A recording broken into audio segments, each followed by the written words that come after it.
ఒక పల్లెటూరులో గోపాలుడు అనే ఒక నిజాయితీపరుడైన రైతు ఉండేవాడు.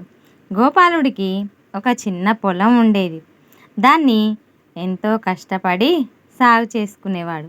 అతని పొలం పచ్చగా ఏపుగా పెరిగి మంచి పంట దిగుబడి వచ్చేది. అది అడవికి సమీపంలో ఒక క్రూరమైన పులి ఉండేది.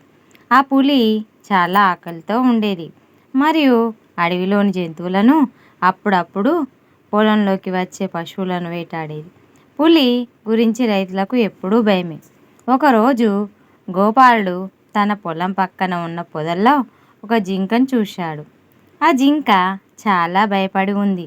దాని కాలికి గాయమైంది. అది పులి బారి నుండి తప్పించుకొని వచ్చినట్లుంది.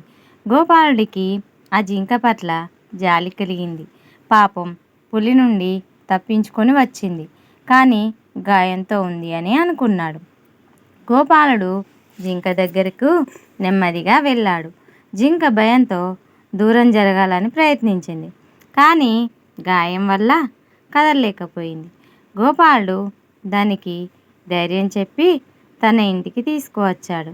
జింక కాలికి కట్టుకట్టి దానికి పచ్చిగడ్డి, నీళ్లు ఇచ్చి ఆప్యాయంగా చూసుకున్నాడు. జింక క్రమంగా కోలుకుంది.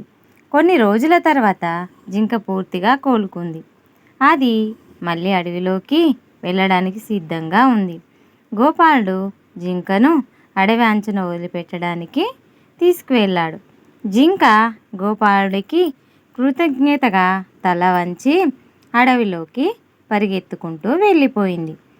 అయితే ఒకరోజు గోపాలుడు పొలంలో పనిచేస్తుండగా అతని చెవిలో ఒక అరుపు వినిపించింది. అది పులి గర్జన. పులి అతని పొలం వైపు వస్తున్నట్లు అర్థమైంది. గోపాలుడు చాలా భయపడ్డాడు. పారిపోవడానికి మార్గం లేదు. పులి వేగంగా అతని వైపు దూసుకువస్తుంది. గోపాలుడు చావు ఖాయమని అనుకున్నాడు. సరిగ్గా అదే సమయంలో ఆ జింక అకస్మాత్తుగా అతని ముందు కనిపించింది. అది వేగంగా గోపాలుడి దగ్గరికి వచ్చి తన కాలిని గోపాలుడి వైపు చూపిస్తూ తన దారిలో పరిగెత్తమని సంజ్ఞ చేసింది. గోపాలుడికి అర్థమైంది, జింక తనను రక్షించడానికి వచ్చిందని. జింక పులికి కనిపించేలా పరిగెత్తడం ప్రారంభించింది. పులి వెంటనే గోపాలుడిని వదిలిపెట్టి జింక వెంట పడడం ప్రారంభించింది.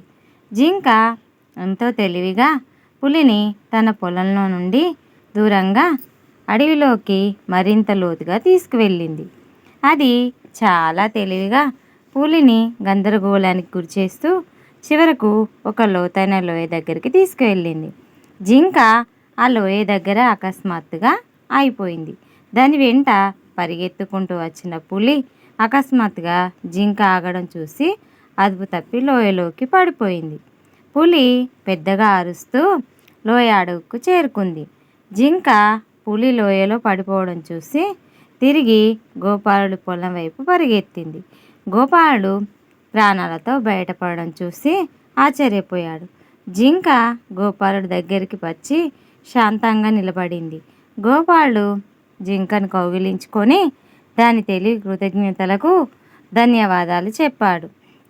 అప్పటి నుండి గోపాలుడు మరియు జింక స్నేహితులుగా మారారు.